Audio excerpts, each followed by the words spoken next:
Irjen Pol Verdi Sambo untuk sementara jabatannya dinonaktifkan. Kasus polisi tembak polisi di rumah Kadif Propam Polri Irjen Verdi Sambo hingga kini belum terungkap. Sejumlah elemen masyarakat mulai dari DPR hingga advokat meminta Kapolri nonaktifkan Verdi Sambo agar investigasi kasus penembakan Brigadir Yosua Huta Barat bisa objektif. Merespons tuntutan tersebut, Kapolri Jenderal Listio Sigit Prabowo memutuskan menonaktifkan Verdi Sambo untuk menjaga objektivitas dan menghindari konflik kepentingan dalam investigasi yang tengah dilakukan Polri. Kita putuskan untuk Irjen Pol Verdi Sambo untuk sementara jabatannya dinonaktifkan.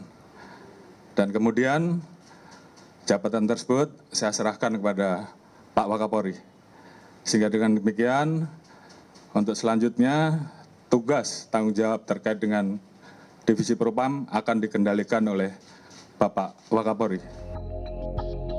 Kini jabatan Kepala Divisi Propam Polri sementara diemban Wakapolri Komjen Gatot Edi Pramono. Selain memimpin Divisi Propam, Komjen Gatot Edi juga memimpin tim khusus bentukan Polri yang ditugasi mengungkap kasus kematian Brigadir Yosua Huta Barat. Niputu Trisnanda, Jamzari, Kompas TV Jakarta. Kita akan bergabung dengan jurnalis Kompas TV ada Dian Silitonga di Mabes Polri Jakarta. Selamat petang, Dian. Setelah Irjen Verdi Sambo dinonaktifkan, bagaimana Dian tindak lanjut kasus polisi tembak polisi? Tindak lanjutnya tentu tim akan terus bekerja, Ibrahim. Baik tim khusus bentukan Kapolri Jenderal Listio Sigit Prabowo yang diketuai langsung oleh Wakapolri Komjen Gatot Edi Pramono maupun tim independen Komnas HAM yang juga turut mengusut kasus tewasnya Brigadir Yosua Huta Barat yang saat ini menjadi sorotan publik ya. Dan seperti yang Anda sampaikan juga bahwa Kapolri ini telah menegaskan bahwa kasus tewasnya Brigadir Yosua Huta Barat ini telah naik ke tahap penyidikan. Nah, tadi juga sudah disampaikan bahwa dengan dinonaktifkannya Irjen Verdi Sambo dari jabatannya sebagai Kadif Propam Polri, ini menjadi sinyal positif, Ibrahim, terkait keseriusan pengusutan kasus dan keputusan Kapolri ini juga mendapatkan apresiasi dari sejumlah pihak.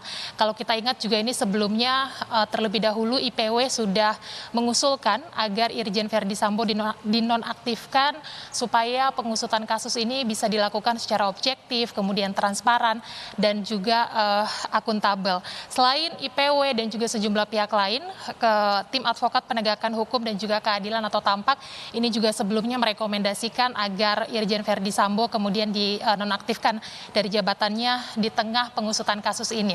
Kemarin juga diketahui TAMPAK ini melakukan laporan atau melaporkan Irjen Verdi Sambo beserta dengan Baradae ke Divisi Profesi dan Pengamanan Polri terkait dengan dugaan adanya pelanggaran etika profesi, penyimpangan dan disiplin yang dilakukan oleh keduanya. Kita akan dengarkan dulu Ibrahim dan juga saudara pernyataan dari advokat TAMPAK Saur Siagian terkait dengan pendapatnya bahwa Polri harus mengusut kasus ini secara transparan untuk citra institusi Polri berikut ini. Oleh karena itu kami dorong kepada seluruh, terlebih kepada penyidik kepolisian agar bekerja secara profesional,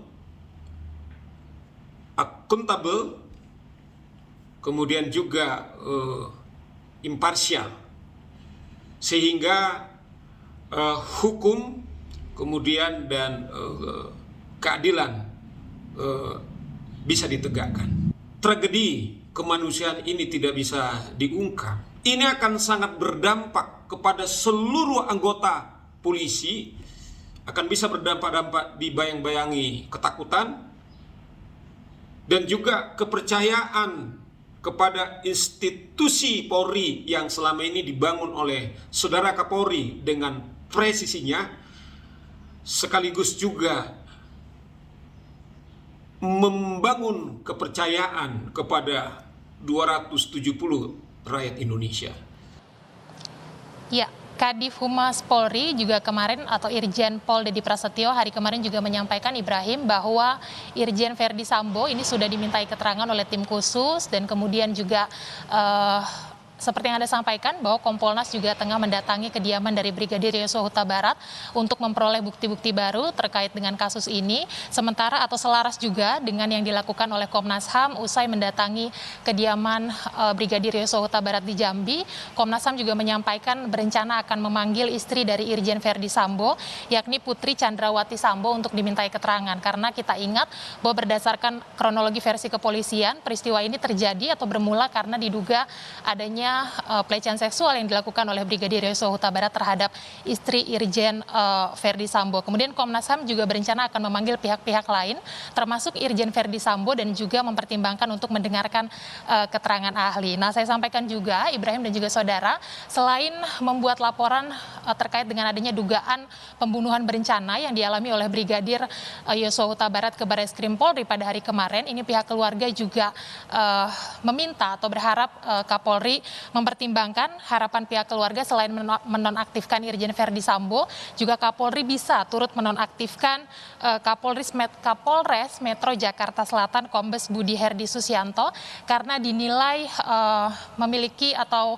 ada cacat prosedur dalam penanganan kasus dugaan pembunuhan dan kemudian juga diduga, ini pihak keluarga menduga bahwa Kapolres Metro Jakarta Selatan ini turut merekayasa kasus yang beredar di publik dan kemudian juga meminta supaya Karopaminal Brigjen Hendra Kurniawan juga turut dinonaktifkan. Kita akan tunggu nanti bagaimana kinerja tim khusus dan juga Komnas HAM dalam mengusut kasus ini secara terang benderang. Ibrahim. Terima kasih Dian Silitonga untuk laporan Anda langsung dari Mabes Polri, Jakarta.